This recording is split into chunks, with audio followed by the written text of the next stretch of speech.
Hello बच्चों, मैं नयन त्रिपाठी। आज हम लोग क्लास 12 का एसी का full cycle and half cycle का डेरिवेशन देख चुके थे। आज हम लोग करेंगे आरएमएस वैल्यू। ठीक है बच्चों, कॉपी पेन निकाल लें एंड ये डेरिवेशन साथ में करें। चलो, आरएमएस वैल्यू, आरएमएस या इसी का फुल नेम होता है root mean square, root mean square value, root mean square value, या इसी को कहते हैं effective value of AC, effective value of AC, या इसी का एक नाम और होता है virtual value of AC, virtual value of AC. ठीक है बच्चों, देखो हम लोग पढ़ चुके हैं हाफ साइकिल और फुल साइकिल, उसमें करंट का फार्मूला भी देख चुके हैं। यहाँ पे क्या है, मान लो किसी वायर में या किसी सर्किट में करंट फ्लो हो रहा है तो वहां क्या होगा, हीट प्रोड्यूस होगा, है ना। तो वहां हमें हीट की वैल्यू निकालनी है। अगर मान लो एक एसी वायर है एंड एक डीसी है, जितना एसी वायर हीट प्रोड्यूस करेगा एक फिक्स टाइम पे, गिवन टाइम में, उतना ही डीसी भी हीट प्रोड्यूस करेगा। बट एसी के लिए जो हीट हम लोग निकालेंगे वो निकालेंगे dH equal to I square R D t, I square R D t. भाई देखो, एसी के लिए हम लोग क्या करेंगे, एसी के लिए छोटा सा हीट निकालेंगे। क्यों छोटा सा हीट निकालेंगे, इसका रीजन क्या है। अच्छा देखो, छोटा सा हीट इसलिए निकालेंगे क्योंकि एसी हम लोग का क्या था, एक वेरिएबल क्वांटिटी थी, एंड डीसी क्या है, वेरिएबल नहीं, कांस्टेंट वैल्यू है। तो उसके लिए हम लोग आराम से निकाल सकते हैं। डीसी के लिए जो हीट होगा वो होगा H equal to I square R T, R T. But AC के लिए जब भी निकालेंगे तो क्या निकालेंगे भाई, छोटा सा हीट निकालेंगे। रीजन वेरिएबल क्वांटिटी है, छोटी छोटी चीजें निकालेंगे और उनका क्या करेंगे, एडिशन करवा देंगे। तो इसके लिए हम लोग को क्या करना होता था, इंटीग्रेशन। ठीक है बच्चों। अब एक कंप्लीट साइकिल के लिए हम लोग को निकालना है। मान लो गिवन टाइम डेल्टा टी दिया है, मैं लैंग्वेज नहीं लिख रहा हूं, है ना। एक कंप्लीट साइकिल के लिए निकालने हैं heat for one complete cycle, one complete cycle, एक कंप्लीट साइकिल के लिए निकालने भाई। अगर कंप्लीट साइकिल के लिए निकाल रहे हैं तो देखो हम लोग आई का फार्मूला पढ़ चुके हैं, पहले मैं इसको लिख रहा हूँ। हीट, छोटा सा हीट कितना है भाई, I square R D T, R D T. And हम लोग करंट का फार्मूला पढ़ चुके हैं। करंट का फार्मूला क्या था, I equal to I nought sine omega T. ये शायद याद हो, सबको याद होगा, है ना बच्चों। I equal to I nought sine omega T. तो ये आई की वैल्यू इसमें पुट करो, D H equal to I nought sine omega T R D T. And यहाँ आई पे स्क्वायर है तो I not square and sine square omega T R D T. ठीक है भाई, टोटल हीट निकालना हम लोग को। तो टोटल हीट निकालने के लिए क्या करेंगे, इंटीग्रेशन किसका, डीएच का। कहां से कहां तक लिमिट होगी, जीरो से लेके कैपिटल टी तक। देखें भाई, यहां तक दिख रहा है, हाँ दिख रहा है बच्चों। ठीक है, टोटल हीट निकालने के लिए क्या, डीएच का इंटीग्रेशन करेंगे, और वो इंटीग्रेशन लिमिट कहां से कहां तक, जीरो से लेके कैपिटल टी तक का। ठीक है, तो इसकी डीएच की वैल्यू पुट कर रहे हैं, जीरो से कैपिटल टी। ये क्या है, I not square sine square omega T R D T. ठीक है बच्चों, अब इसमें जो कांस्टेंट टर्म है वो हम बाहर कर लेंगे, इस साइड हम कर रहे हैं। देखो, कैपिटल एच इक्वल टू, इसमें आई नॉट स्क्वायर कांस्टेंट है, आर कांस्टेंट है, इसको हम बाहर निकालेंगे। यहां बचा क्या, जीरो से टी तक क्या बचा, sign square omega T D T.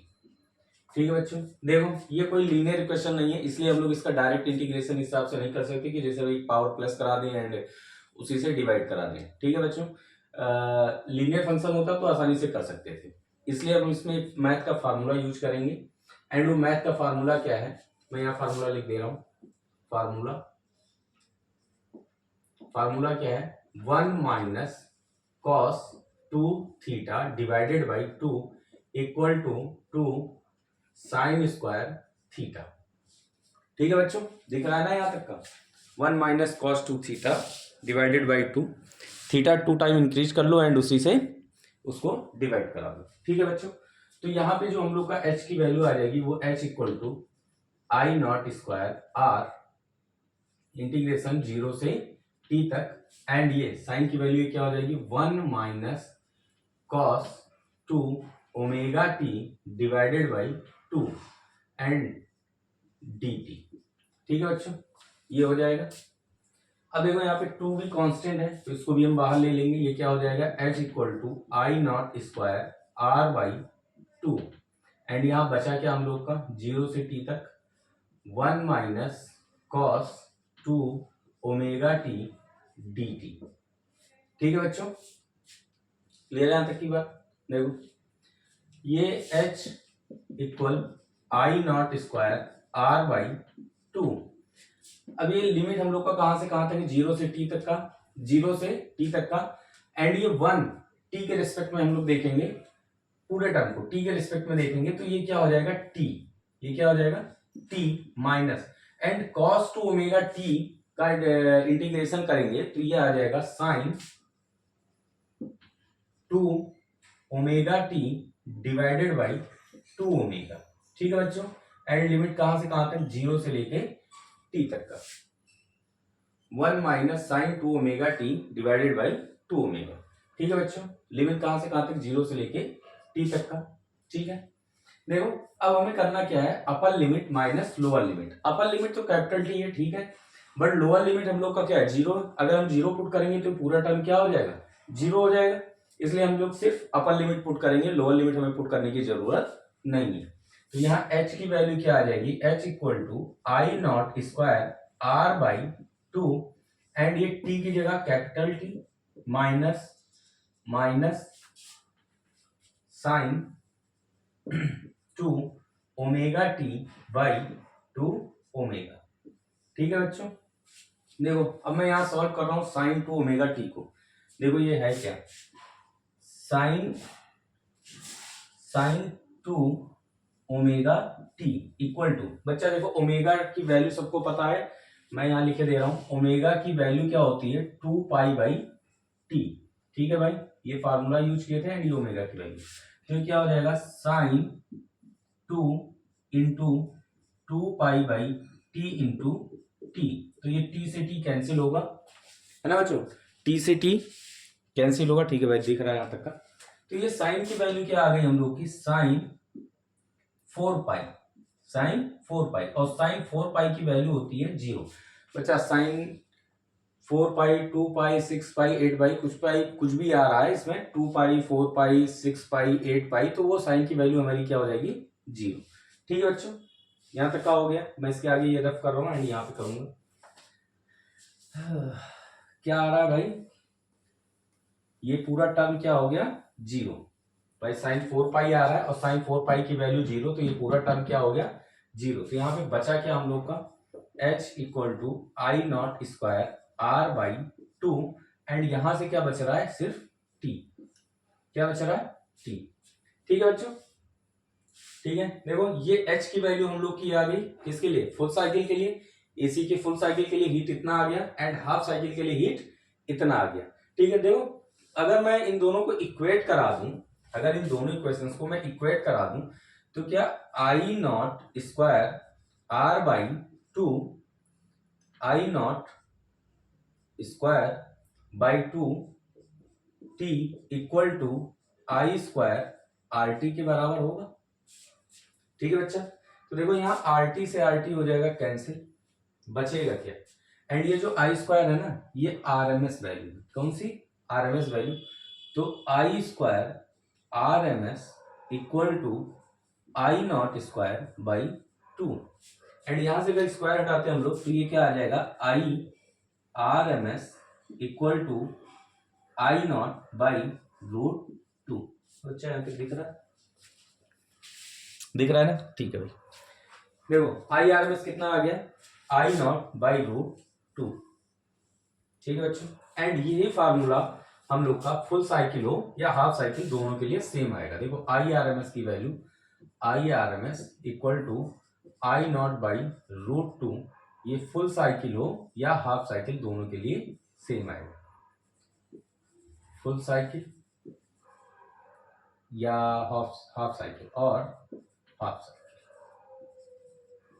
Cycle. भाई डेरिवेशन आप लोग कर सकते हैं, बस टी की जगह क्या टी बाई टू पुट कर देना है, वैल्यू यही आनी है सेम। ठीक है बच्चा, ये हो गया हम लोग का IRMS वैल्यू किसके लिए, for AC and DC heat निकालने के बाद IRMS वैल्यू हम लोग निकाल चुके। ये मैं रफ कर रहा हूं IRMS value, and IRMS value half cycle and full cycle के लिए क्या आएगा, सेम आएगा। अब बात आती है यहाँ पे एवरेज की, या मैं इसकी सारी वैल्यूज लिख दे रहा हूँ। देखो IRMS, ठीक है, IRMS half cycle and full cycle के लिए हम लोग का हो गया। आई एवरेज निकालते हैं, ठीक है, देख लेते हैं आई एवरेज क्या होगा। बच्चा देखो आई एवरेज फुल साइकिल के लिए कितना होगा, 0। किसके लिए, फुल साइकिल के लिए, फुल साइकिल के लिए क्या होगा, 0। एंड आई एवरेज अगर हाफ साइकिल के लिए हम लोग देखें तो ये 2/पाई आई नॉट होगा। ये किसके लिए होगा, हाफ साइकिल के लिए, हाफ साइकिल के लिए 2/पाई आई नॉट हाफ साइकिल के लिए। ठीक है बच्चों। अच्छा, अगर इस RMS की हम वैल्यू निकालना चाहें तो क्या होगा, देखो IRMS, बच्चा देखो यहाँ फार्मूला लिख रहा है, बार बार फार्मूले नहीं लिख रहा हूँ। IRMS ये क्या हो जाएगा, 1/√2 आई नॉट, एंड √2 की वैल्यू शायद पता हो 1.414, तो यहाँ IRMS की वैल्यू आ जाएगी 0.707 आई नॉट। IRMS क्या आ जाएगा, 0.707 आई नॉट। ठीक है, अगर इसको हम परसेंटेज में कैलकुलेट करना चाहें तो ये IRMS equal to 70.0% I not आता है। ठीक है बच्चों, ये क्या आ जाएगा, IRMS equal to 70.7% I not. ठीक है बच्चों, समझ में आ रहा है यहाँ तक का। ठीक, अब बात आती है एवरेज निकालने के लिए। अगर मान लो हमें 4 करंट दिए हों, मान लो I1, I2, I3, I4, इस टाइप से 3-4 करंट दिए हों या 5 दिए हों, कुछ भी दिए हों, है ना। हमें यहाँ का निकालना आई एवरेज। अगर आई एवरेज निकालना है तो हम लोग उसके लिए फार्मूला क्या लगाएंगे भाई, I1 plus I2 plus I3 plus I4 divided by 4। ठीक है बच्चों, एंड यहीं पर अगर IRMS वैल्यू निकालनी है हम लोग को, IRMS, तो भाई ये क्या है, रूट मीन स्क्वायर वैल्यू, तो इसका क्या कर दो, रूट लगाओ एंड फिर इनका स्क्वायर करा दो, I1 square, I2 square, I3 square plus I4 square and divided by 4। ठीक है बच्चों, हो जाएगा। आई एवरेज निकालेंगे एंड यहीं से हम लोग IRMS वैल्यू निकालेंगे। ठीक है बच्चों, आज के लिए इतना ही। नेक्स्ट वीडियो फिर हम लाएंगे क्लास 12 का कोई भी एक डेरिवेशन। ठीक है बच्चों, एंड ये इंपॉर्टेंट डेरिवेशन है, एक बार 2 बार आप ट्राई करेंगे तो हो जाएगा। एंड कोशिश करें बच्चा कि हमारे साथ ही लेकर कॉपी पेन बैठें तो ज्यादा फायदे में रहेंगे। ओके बच्चों, थैंक यू।